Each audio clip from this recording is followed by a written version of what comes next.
Good morning. Good morning to you. The Igbos in the U.S. Army, they've written a petition to the President of Nigeria, President Bola Ahmed Tinubu, about the incarceration of Mazi Nnamdi Kanu. What do you have to say about that letter coming from the Igbo Army in the U.S.? Yes, it has been a very long time. The Igbo veterans, American military veterans, Igbo American military veterans, have been mounting pressure on the presidents of Federal Republic of Nigeria. Bola Ahmed Tinubu, the man that is head of the current government of Nigeria. And notwithstanding, in the previous administration of Muhammad Buhari, we've seen many American Igbos in the military over there, putting pressure on the then president of Nigeria, the predecessor of Bola Ahmed Tinubu, in the person of Muhammad Buhari, to at least allow peace reign, to at least allow Nnamdi Kanu go free out of the DSS, incarceration, provided it was ruled by the court in favor of Mazi Nnamdi Kanu that he is not culpable, he is not guilty of any crime. Still, the court freed him. Still, administration of Muhammad Buhari, still hold on to Mazi Nnamdi Kanu. They put on pressure often, and the Buhari had to come out and tell these American Igbo veterans, military veterans, that he was not the one in charge of Mazi Nnamdi case, that it was Abubakar Malami, the then Attorney General of the Federation, the Minister of Justice, that was the one holding Nnamdi Kanu. That was the response that Buhari was giving to these Igbo American soldiers in the USA. And currently we've seen a current administration, a man that started from where Buhari stopped, a man that took over every policy, very exclusion policies, very dangerous policies, that Buhari was actually, using against Nigerians during his tenure.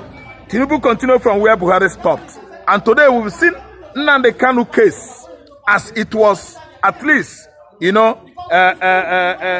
adjudicated under Binta and Yako, judgment that Nnamdi Kanu is a free man, that he is not culpable of any crime. Yet, Tinubu is holding on this man.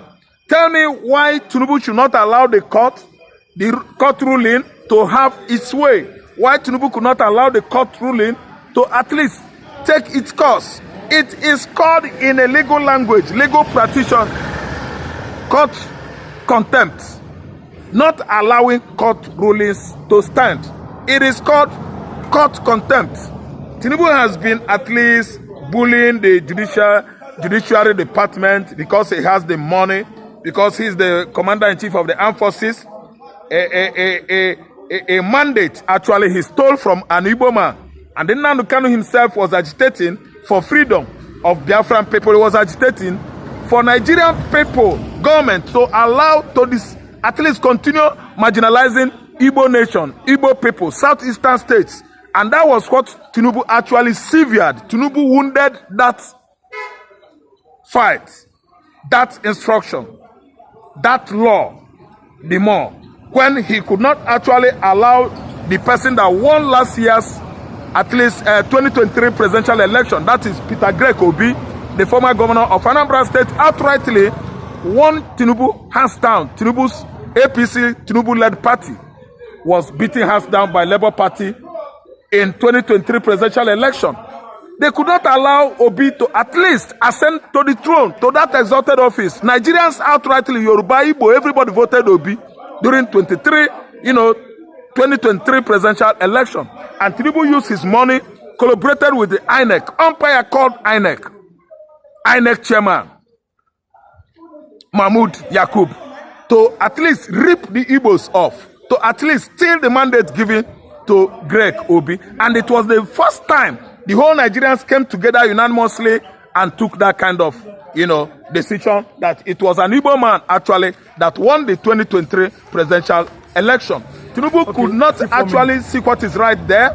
The Department of Judicial could not actually see reasons why they should rule in the favor of the person that was generally voted by Nigerians. What they actually did was just, they come out, in the courtroom, reading, telling all manner of stories. Narration was too very, very comprehensive, very, very tedious, overstretched that very particular final judgment day.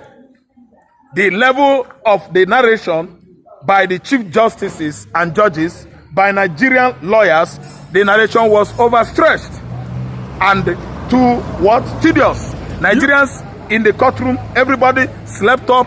Obi slept up. Everybody in the court auditorium slept up because these people were reading another thing entirely, and the whole world was watching. But if you ask me on the framework, on the global framework, Nigerian judiciary actually messed up that very particular But day. do you think that the Igbo origin, I'm talking about the soldiers that have written to President Bola Ahmed Tinubu, do you think that letter may make him change his mind towards Nnamdi Kanu and the Igbo marginalization in Nigeria? Let me tell you, actually, let me give you, for example, if you are caught by a police committing a particular crime, the police arrested you and they take you to custody, and you waited one day, nobody comes for you, no friends come calling, no friends come calling, no siblings come calling, no parents come calling, all your relatives, they just abandon you. Do you know what it spells? In the police hierarchy, in the police law, in the police management, it means you are a criminal. You are a useless somebody. You are an undesirable element. You are a black sheep if nobody has ever come for you and you were arrested by the police. It means you are a fugitive. It means you are an ostracized person. But if it happens that someone comes for you, friends, brothers, sisters, kinsmen, the police will actually begin to think good about you. They will actually say, this man has friend, he's a good man, this man, his relative cares for him. For that matter, this man could not have been a criminal. Because as we arrested him or apprehended him, many people are coming, for his release. That will give police more or less reasons why they should actually let you off the hook or go, or even charge you to court. But if nobody has come for you, you will stay there and rot in jail. But this one, kinsmen came for Nnamdi Kanu's freedom. Friends came for Nnamdi Kanu's freedom. International community, I mean many competent lawyers in America, in Europe, and even in African countries and across Nigerians, they actually come visiting Nnamdi Kanu for the court to rule in his favor, for the SS to actually abide by the court rules. Yet, still, they are holding Nnamdi Kanu. Now that the international communities, in conjunction with the American, Igbo Americans, war veterans, they are the soldiers, military. But the Igbos from Igbo extractions, but they work and live in America.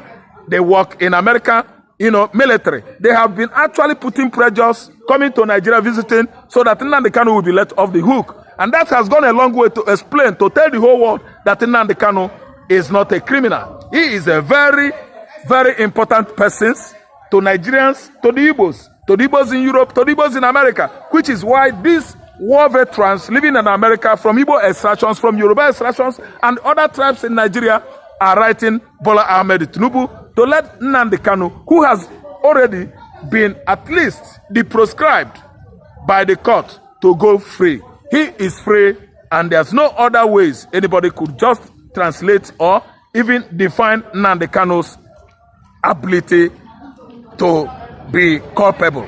They have found many ways. They have bribed him. They have given Nnamdi Kanu money. They have even promised him oil wells with many documents backing it up.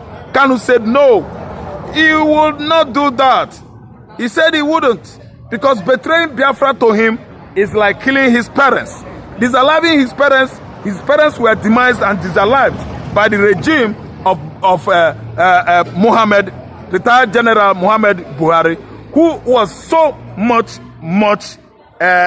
serious, attacking, punishing, persecuting Mazi Nnamdi Kanu. Even his father's palace was desecrated by Nigerian military clique. From instruction they got from Muhammad Buhari, they went on to military onslaught, tagged Operation Python Dance on the palace of His Royal Highness Israel Kanu, the biological father of Mazi Nnamdi Kanu, and that was what brought to the final death of Kanu's father. And the Buhari himself could not even visit or send his condolences across. Go back, man. 10 minutes. Yes, he could not even visit David, or at least send condolence message to Mazi Nnamdi Kanu's family. They all turned their back on this young man. His father died. Not up to how many weeks Mazi Nnamdi Kanu's mother died in the faraway hospital in Germany, Europe. So how do I mean? What I mean is that it has gone a long way to promote Nnamdi Kanu's international image. It means that Nnamdi Kanu, every day and alley, both in Nigeria and outside Nigeria, values what Nnamdi Kanu is doing. That's why they are sending, at least for his rallies. That's why they are writing and even going onto the social media, platform, asking for Mazi Nnamdi Kanu's, release. People are all over the world agitating for Mazi Nnamdi Kanu's freedom. It is actually spelled that Mazi Nnamdi Kanu is not a black sheep of his kinsmen, is not a black sheep of his state, Abia State, is not a black sheep of his Igbo, in his Igbo people domain. Mazi Nnamdi Kanu is generally loved, accepted, by his Igbo people. Could be that Mazi Nnamdi Kanu is not a good man, is not nobody. I don't see any reason why these Biafra Americans, military veterans are writing letter to the Nigerian president to free the innocent man. It has spent a long way to tell us that Mazi Nnamdi Kanu is a very, very peaceful agitator man.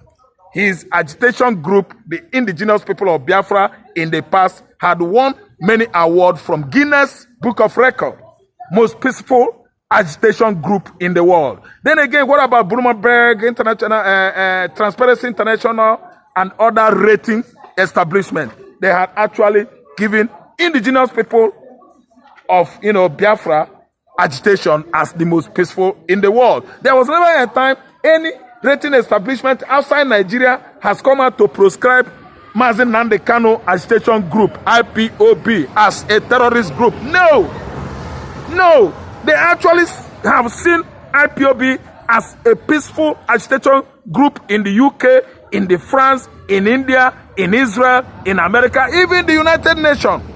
United Nations organization has actually come out to at least attack Nigerian government administration of retired Muhammad Buhari, who in the first place proscribed Biafra as a terrorist group.